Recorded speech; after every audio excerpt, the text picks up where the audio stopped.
শুক্রবার state council of education research and training এর পক্ষ থেকে 52তম বাল বৈজ্ঞানিক প্রদর্শনী অনুষ্ঠিত হয় আগরতলার তুলসীবতী বালিকা বিদ্যালয়ে।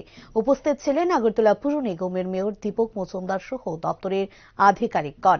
অনুষ্ঠানে বক্তব্য রাখতে গিয়ে মেয়র দীপক মজুমদার বলেন, বিজ্ঞান প্রদর্শনী হচ্ছে আমাদের কল্পনা ও সৃজনশীলতার সাথে বাস্তব অভিজ্ঞতার মেলবন্ধন ঘটানোর এক বিশেষ মঞ্চ।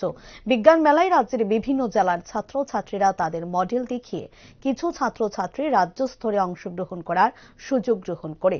রাজ্য স্তরে যারা ভালো ফলাফল করবে তারা আগামী দিন রাষ্ট্রীয় স্তরে অংশগ্রহণ করবে বলে আশাবাদী। প্রত্যেকেই পুরস্কার গ্রহণ না করতে পারলেও এই মঞ্চে তাদের প্রত্যেকের প্রতিভা তুলে ধরতে পারছে, আর এটাই হচ্ছে শিক্ষার্থীদের এক বিশেষ প্রাপ্তি।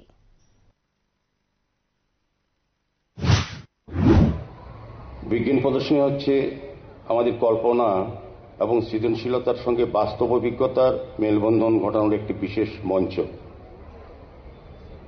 রাজ্যের সমস্ত জেলার প্রতিভাবান ছাত্রছাত্রীরা জেলা স্তরে বিজ্ঞান মেলা অংশগ্রহণ করেছিল। আমি ডিস্ট্রিক্ট লেভেলেও ওই ডিস্ট্রিক্টে বিজ্ঞান মেলা প্রদর্শনীতে ছিলাম। সেখানে প্রায় অনেকগুলি মডেল উপস্থাপন করা হয়েছিল এবং সেমিনারে প্রায় 26 জন অংশগ্রহণ করেছিলেন আমার মনে আছে। সেভাবে প্রতিটি ডিস্ট্রিক্ট থেকেই যারা বিজ্ঞান মেলায় প্রদর্শনীতে অংশগ্রহণ যে মডেলগুলি তাতে সিলেক্ট হয়ে 5 জন আজ রাজ্যস্তরীয়তে অংশগ্রহণ করবে এবং রাজ্যস্তরের থেকেই যারা প্রতিভাবান এবং যাদের মডেল সিলেক্ট হবে তারা রাষ্ট্রীয় স্তরে অংশগ্রহণ করবে।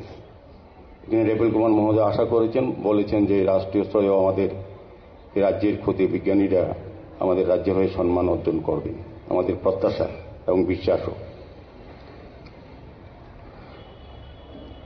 সবাই অংশগ্রহণ করে, সব স্টুডেন্টরাই পুরস্কার হয়তো সবাই পাবে না, কিন্তু বিজ্ঞান মনস্ক হিসেবে তাদেরকে তাদের যে চিন্তাধারা উপস্থাপন করার কিন্তু সুযোগ এই মঞ্চে তারা এই অনুষ্ঠানে তারা পাচ্ছেন। এটাই হচ্ছে স্টুডেন্টের বা আমাদের শিক্ষার্থীদের একটা বড় প্রাপ্তি।